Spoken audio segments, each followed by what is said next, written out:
Magandang araw sa lahat ng Maginoong magmamano. May mga nag-react dun sa nabanggit ko na extended bullstag na subukan ng lahi.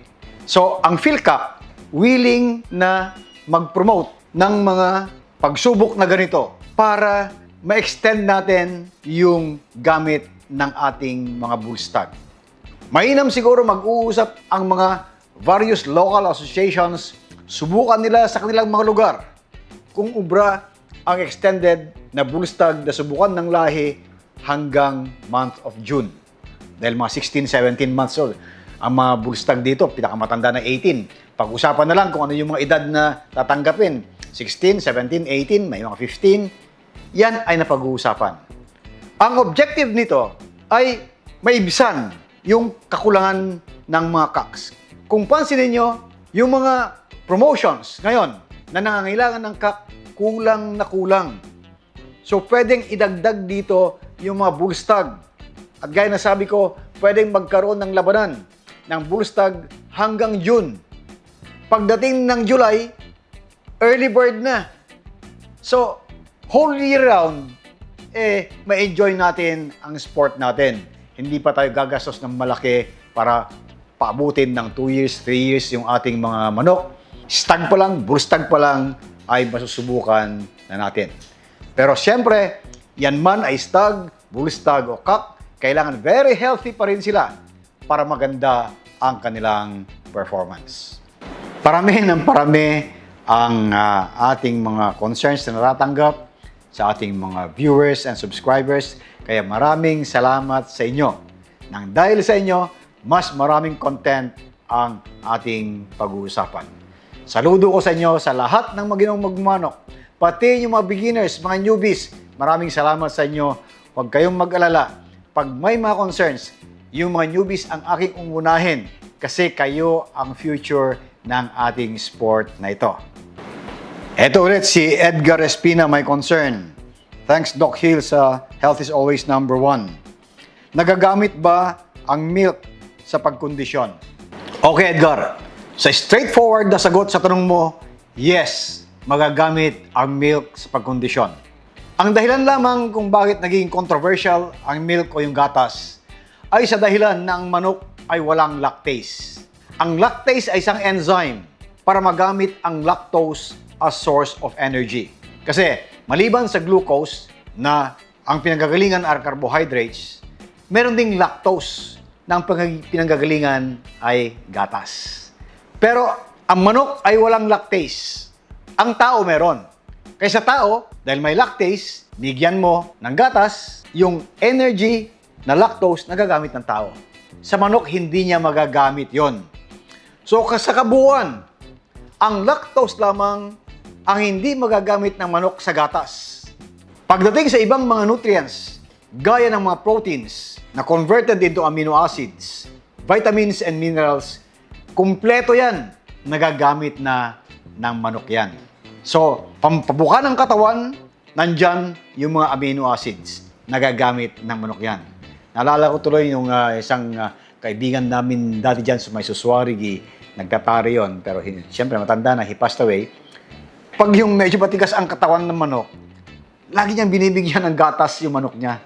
Yun ay, sabi niya, pampalambot ng katawan para maging flexible yung mga muscles sa manok niya. At nakita ko yon. Si Mr. Medina yon nagtatari yon Pero magaling magkondisyon ng manok. Ginagamitan niya ng gatas.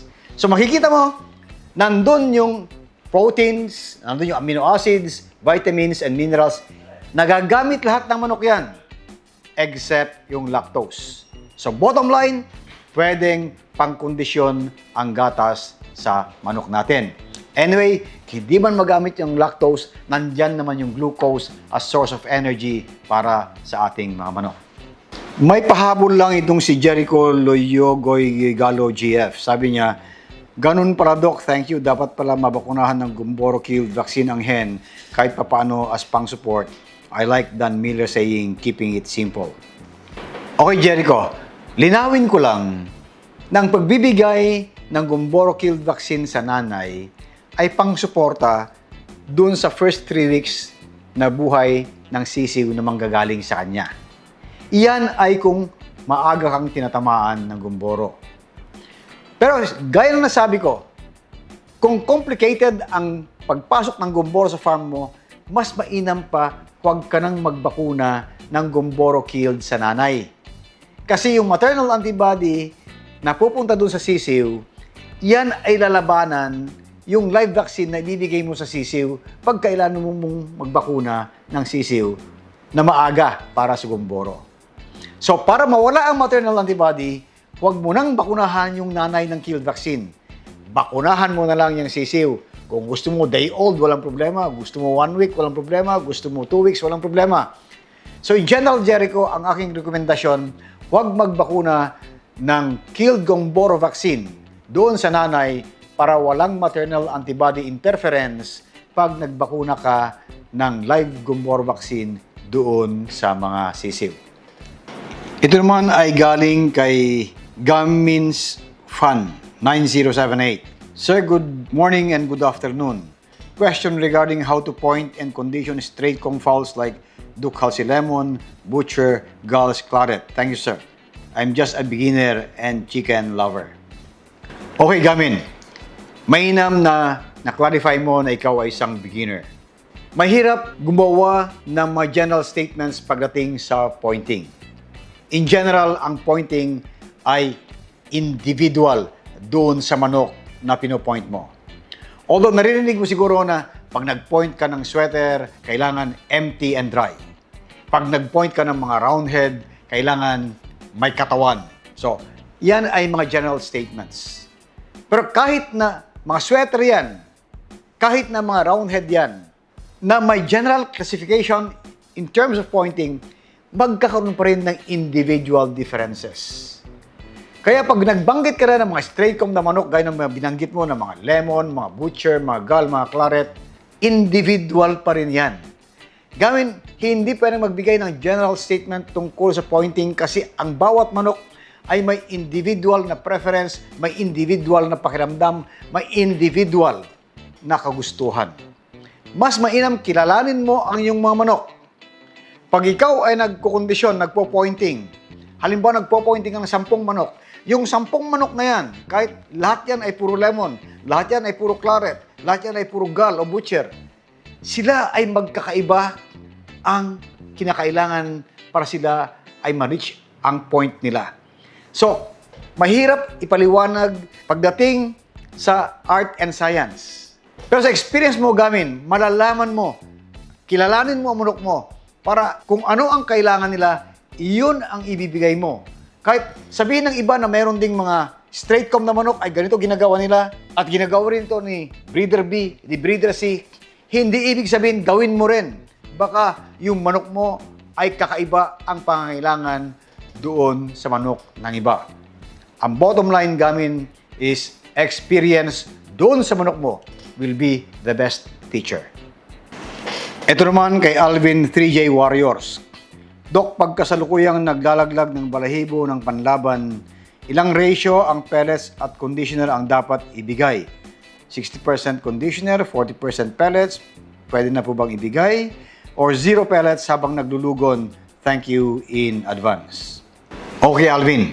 In general, pag naglalaglag na ang balahibo ng manok o naglulugon na, mas mainam, mababa ang protein level. Pwede nga huwag mo nang bigyan ng pellets kahit puro grains na lamang. Dahil pag mababa ang proteins and amino acids, mas mabilis maglugon ang manok. Dahil ang mga balahibo, yan ay napataas ang porsyento ng protina. So para mabuo ang balahibo, kailangan mataas ang protina na galing doon sa feeds. Pero kung mababa ang protina, mas mabilis maglugon. So para mas mabilis lumugon yung manok mo, kahit na puro grains yan, wala ng pellets. Pero pag yan ay nag-umpisang tumubo ang balahibo, mas mainam naman na mas mataas ang ratio mo ng pellets. Mas mataas ang protina na kailangan, mas mabilis maglugon. Dahil nga ang balahibo ay napakataas ang kanyang protina. Lalo na yung methionine, cysteine, lysine, mga ganyan. Ito yung mga protina na kailangan para maganda ang tubo ng balahibo. Pag yan ay nag-start na tumubo na, taasan mo na ang level ng pellets at protina para mas mabilis mabuo ang balahibo ng manok mo. Ito ay general guidelines. May individual differences pa rin. Kaya, gaya ng madalas kong sabihin, experience mo sa manok mo, mas kilala mo ang manok mo, experience will be the best teacher. Mga kaibigan, sa dami ng sinesend nyo sa social media tungkol sa kalusugan ng ating mga manok, dumadami talaga ang issues na pwede nating pag-usapan. Kaya huwag niyong kalimutan mag-like, subscribe, at pindutin ang notification button para sa dami ng issues na ito, lagi kayong updated pag may bagong mga discussions.